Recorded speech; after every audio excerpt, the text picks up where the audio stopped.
After an 18-hour hospital shift, I came home and my key didn't work. My stepmother said, "Pay us $26K and we'll let you in. Your sister needs a vacation." I just nodded and said, "Understood."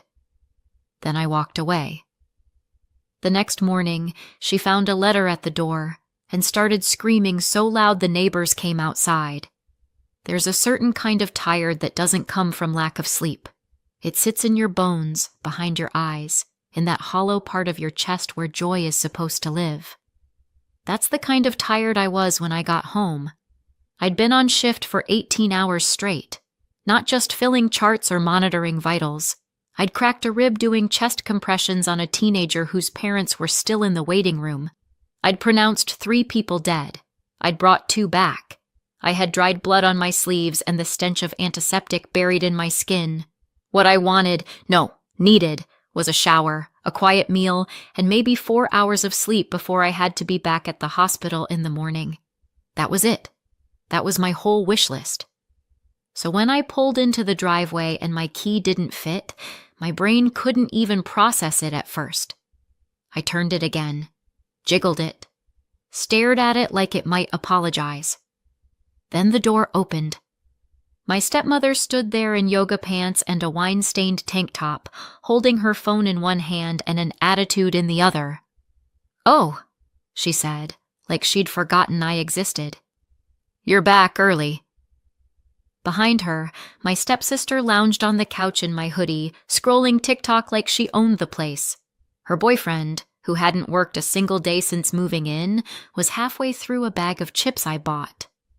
"The key doesn't work," I said. "Right," she replied. "We changed the locks. Rent's gone up. You want to stay here? It's $26,000. Back rent. Plus utilities. Your sister needs a vacation, and frankly, you're a doctor. You can afford it." She said it like she was doing me a favor. I stood there, holding my duffel bag, shoes sticking to the welcome mat. I didn't say anything for a moment, just looked at her. Really looked. The woman my father married while I was still learning to shave. The one who told me to call her Lisa, because stepmom sounded too formal, but who never once treated me like family. "Did Dad approve this?" I asked. She smirked. "Your father's overseas. This is my house when he's gone. I make the rules." I looked past her into the living room. My old textbooks were stacked on the floor, still in the same spot I left them. My name was still on some of the utility bills. I paid them last month. "Understood," I said. I nodded once, turned, and walked back to my car. I didn't slam the door, didn't yell, just drove off into the night, the ache in my chest sharper than any shift I'd pulled. I slept in the call room at the hospital, on a plastic mattress, wrapped in a scratchy blanket that smelled like disinfectant. And while I slept, fitfully, shallowly, they celebrated. Probably toasted with boxed wine to their genius idea of extorting me. Maybe my sister posted about it online, a TikTok with some petty caption about how freeloaders don't get free rides forever. What they didn't know was that I'd been waiting for this moment for years. The next morning, while they were still asleep, probably nursing hangovers and delusions, I drove back. Knocked once, then laid the envelope right in the center of the doormat, where she'd be sure to see it. Then I parked down the street and waited. 15 minutes later, right on schedule, because she always checked the front step around 9:30 a.m., like clockwork, the front door creaked open. Lisa emerged in fuzzy slippers, holding a mug that said "Number 1 Mom" in peeling glitter. She bent down, picked up the envelope, opened it, and screamed. Not a sharp gasp, not a cry of surprise, a full-throated, soul-shaking, someone has died scream. Lights flicked on in the house across the street. A dog started barking. Curtains moved. The neighbors came outside. From the safety of my car, I watched her face contort. Rage, panic, confusion, like someone had just told her the world was ending. She called for her daughter. My stepsister stumbled out, squinting in the sunlight, took one look at the paper and started shouting. I didn't move, didn't smile, didn't flinch. I just waited. Because this was only the beginning. I used to think of that house as safe. When I was a kid, it was the place I ran to after soccer practice, after school, after heartbreaks and scraped knees. The fridge always had orange Gatorade. My dad always smelled faintly of soap and hospital-grade sanitizer. He'd come home late but still managed to sit beside me while I did homework, nodding off with a medical journal in his lap. My mom kept the house warm, literally and figuratively. She liked throw blankets, cinnamon candles, and hugging too long. Then she died. I was 12 when the car accident happened. One minute she was picking up party favors for my birthday, the next she was gone. My dad didn't cry at the funeral. He held it together for me. But I remember how tightly he gripped my shoulder in the pew. Like if he let go, we'd both collapse. For a while, it was just us. Two people floating in the same lifeboat, doing our best not to rock it. Then came Lisa. I was 15 when they got married. She had a daughter, Kayla, who was my age, but we couldn't have been more different. Kayla was the kind of girl who called adults by their first names and thought it made her mature. She blasted music in the kitchen, rolled her eyes constantly, and had a new phone every 6 months. I was the quiet one, the studious one, the weird one, according to her. Dad got deployed the same year, some long-term contract overseas through a military medical program, said it was temporary, said he'd be back before I knew it, said Lisa would hold down the fort. Lisa didn't hold down anything. She just took over. Overnight, everything changed. The throw blankets disappeared. The cinnamon candles were replaced by sterile lavender plug-ins. The framed photo of my mom vanished from the hallway. No one talked about it. I remember asking once if I could keep it in my room. Lisa looked at me like I'd asked to hang roadkill on the wall. "Don't you think it's time we all moved on?" What she meant was, "Don't you think it's time I erased your mother completely?" I kept my head down, focused on school, got into college early, pre-med. I did everything I could to stay out of the house. Internships, summer jobs, anything. I only came back for holidays or when I was between leases, and even then, I paid my share. More than my share, actually. I covered groceries, split utilities, fixed the leaking sink in the downstairs bathroom when Lisa said she didn't want to deal with plumbers. She never thanked me. Kayla brought her boyfriend into the house when we were 19. He was older, tattooed, unemployed, and according to Lisa, misunderstood. He practically moved in, ate our food, streamed video games at full volume, never paid a cent. "He's family," Lisa said. Funny how I was never referred to that way. By the time I graduated med school, I was done hoping they'd ever treat me fairly. But I still paid bills, still helped out. I didn't want drama. I didn't want confrontation.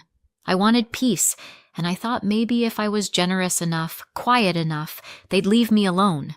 They didn't. The moment I started earning a real salary, it was like someone flipped a switch. Suddenly, every dinner conversation became about money. Lisa would drop passive-aggressive comments about how expensive it is to raise boys and how I'd lived here for free for so long. Then it got less passive, more aggressive. She started asking if I'd consider contributing a little more, even though I was already paying more than anyone else. She mentioned how Kayla had never gotten a proper vacation and deserved a break. Then, one night, while I was microwaving leftovers I bought myself, she flat out asked me to back pay rent. For all the years I'd lived under her roof. Kayla chimed in from the couch. "It's only fair. You're a doctor now." I didn't respond, just stood there, staring at the lasagna slowly rotating in the microwave, thinking about how surreal it was to be financially mugged in your own kitchen. A few days later, the locks were changed. And that's when I gave them the letter. It wasn't angry. It wasn't emotional. It was just business. A clean, formal eviction notice. stapled to a copy of the property deed with my name on it. What they didn't know, what they never asked, was that the house had been legally transferred to me when I turned 21. My dad bought it before he married Lisa. It was his outright, and he gifted it to me in a trust, quietly, without a word to her. "Just in case," he'd said. "I want you to be protected, no matter what." I never bragged about it, never used it as leverage. I kept paying bills, kept playing nice, thinking maybe one day they'd treat me like family. Instead, they changed the locks and demanded $26,000. So I gave them 30 days to leave. They didn't take it well. The moment Lisa saw the letter, her scream echoed down the entire street. Kayla came running, snatched the papers out of her hand, and shouted something I couldn't hear from the car. But judging by the look on her face, it wasn't thank you. They didn't believe it. "We're going to call a lawyer," I heard her say later in a voicemail. "This is fake. You had this forged. You think you're clever, but you're not." Then came the texts. "How could you do this to us?" "This is betrayal. After everything we gave you. Your father will hear about this." I didn't reply, because that house was never theirs. They just never thought the day would come when I'd stop pretending. In the meantime, I crashed with a friend from med school, Jordan, the kind of guy who always has protein powder in the blender and never asks too many questions. I told him the basics: family trouble, temporary situation. He offered me the spare room, handed me a blanket, and said, "Cool, just don't steal my socks." The calls didn't stop. Lisa, Kayla, even the boyfriend, all of them taking turns on the guilt carousel. "You're really going to kick out your own family?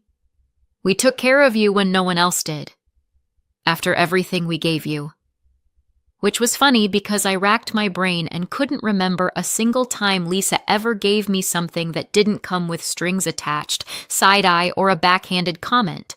Unless you count anxiety, that she gave freely. I ignored the calls. I let the texts pile up. I figured they'd rage for a few days and then go silent. Wrong. Lisa switched tactics. She went online. A vague Facebook post appeared 2 days later. "It's a sad day when someone you raise turns their back on you. Some people forget who fed them all these years." Subtle. Real Pulitzer stuff. Within hours, her high school friends were in the comments with prayer hands and wine emojis. Kayla joined in with a TikTok that said, "POV, your brother evicts you because you asked him to pay rent for once in his life." She added a sad face and a trending audio clip for extra flavor. I got texts from extended relatives I hadn't heard from in years. "Is everything okay with Lisa? She says you're being aggressive." "She mentioned lawyers? What's going on?" I didn't reply to those either. Instead, I sent my lawyer a folder. Copy of the trust deed transfer eviction notice, screenshots of Lisa's Facebook post, and Kayla's TikTok. Then I opened a new folder labeled Proof and started saving everything. They were spiraling, and I was documenting it all. 4 days after the letter, Lisa called again. This time I picked up. "So, you're really doing this," she said, skipping hello. "I am. You'll regret it. This house was a gift to this family. It was a gift to me. Literally. Check the deed." She sputtered something about moral rights and betrayal, said she'd talk to my dad. I told her to go ahead. "He'll be home soon. Just wait." "Looking forward to it," I said, and hung up. Truth was, I'd already spoken to him. Dad called me the night after the eviction letter went out. He sounded tired, not confused, not angry, just quiet. "I figured it would come to this," he said. "You knew?" "I didn't know they'd lock you out, but I knew they were pushing you too far. I've been hearing things." Turns out, he'd been hearing things through the grapevine. Mutual friends, neighbors, people who saw the posts online and reached out to him, concerned. He didn't want to believe it at first, but the more he heard, the clearer it became. They weren't just ungrateful, they were actively trying to push me out. And he let me know. He stood by my side. He didn't say much else on the phone. Just, "Send me the documents, I'll handle it." And I believed him. But Lisa didn't. She thought she could still bluff her way through this. A week before the eviction deadline, I got another text. "We're not leaving. This isn't legal. I'm his wife. That house is half mine." That's when I sent the next official letter. Through my lawyer, certified mail. It explained the trust. It clarified that the house was my father's separate property, purchased before marriage, and that he had full legal right to gift it to me. The documents were clean, the trust airtight. No loopholes, no mistakes, just facts. I expected silence. Instead, they doubled down. Kayla made another TikTok. This time she was crying on camera, saying her evil brother was throwing them on the street. Lisa posted another dramatic Facebook status. "Some people forget where they came from. We gave him everything. Now he wants us homeless." I screenshotted it, added it to the proof folder. That same day, I got a call from one of the neighbors, sweet older woman who used to bake cookies when we were kids. "They've been telling people you forged the deed," she said, concerned. "That's fine. I'm not here to win Facebook. I'm here to reclaim my house." Then came the cherry on top. 3 days before the deadline, I went to my car after a long shirt and saw a piece of paper taped to my windshield. A printed note, sloppily typed. "If you go through with this, we'll make sure everyone knows what kind of person you really are. Don't test us." No signature, just cowardice and desperation. I smiled, took a photo, added it to the folder. Because that's the thing about threats. When you've already lost your patience, your peace, and your tolerance, there's nothing left to threaten. Let them talk. Let them post. Let them scream. I had the deed. I had the law. And most importantly, I had enough. The deadline was almost here. And so was my dad. The eviction deadline came on a Thursday. I didn't sleep the night before. Not because I was nervous, because I was ready. That kind of ready where your chest is tight and your thoughts are laser-focused. I had the documents printed, I had the attorney on standby, and I had my patients buried somewhere deep beneath 6 years of silence. They hadn't packed. Of course they hadn't. The curtains were still drawn. Kayla's boyfriend's car was still in the driveway. Someone had left a pizza box on the porch like that was going to scare me off. At exactly 10:00 a.m., I arrived. Not in scrubs, not straight from a shift. I took the day off, wore a button-down shirt, even combed my hair. If they were going to see me as the villain, I might as well look put together while doing it. I knocked once. Lisa answered. No makeup, arms crossed. She didn't look surprised to see me, just smug. "We're not leaving." "Then this will be the last time I ask nicely. You think you can bully your way into your father's house?" I held up a copy of the deed. "This isn't his house. It's mine. You have 30 minutes. She laughed. Actually, laughed. "You really think you can kick out your own family?" "Already did. The papers were filed weeks ago. You've ignored every deadline." Kayla came to the door next, eyes puffy like she hadn't slept, or maybe had just finished her third meltdown of the morning. "This is illegal. You're throwing us into the street." "No," I said. "You chose not to leave. I gave you every chance." She glanced behind her. "We called Dad. He's on his way." "Good. I hope he makes it before the sheriff does." And right on cue, a car pulled up to the curb. My dad stepped out, tan, slower than I remembered, but his presence was still commanding. Military background never quite leaves a man, even when he's in a cardigan. He walked up the path and looked at me first, not Lisa. Not Kayla. Me. Do you have a minute? We stepped aside, just far enough that the others couldn't hear. I read everything, he said. Every document, every message you forwarded. I'm sorry it got to this. I should have come home sooner. It's handled. Mostly. He nodded, then handed me an envelope. What's this? Divorce papers. I filed them overseas. This is just the notarized confirmation. I stared at the envelope, then back at him. She never cared about this family, he said. She cared about control, about appearances, about bleeding you dry. I saw it too late, but I see it now. I didn't say anything. I didn't need to.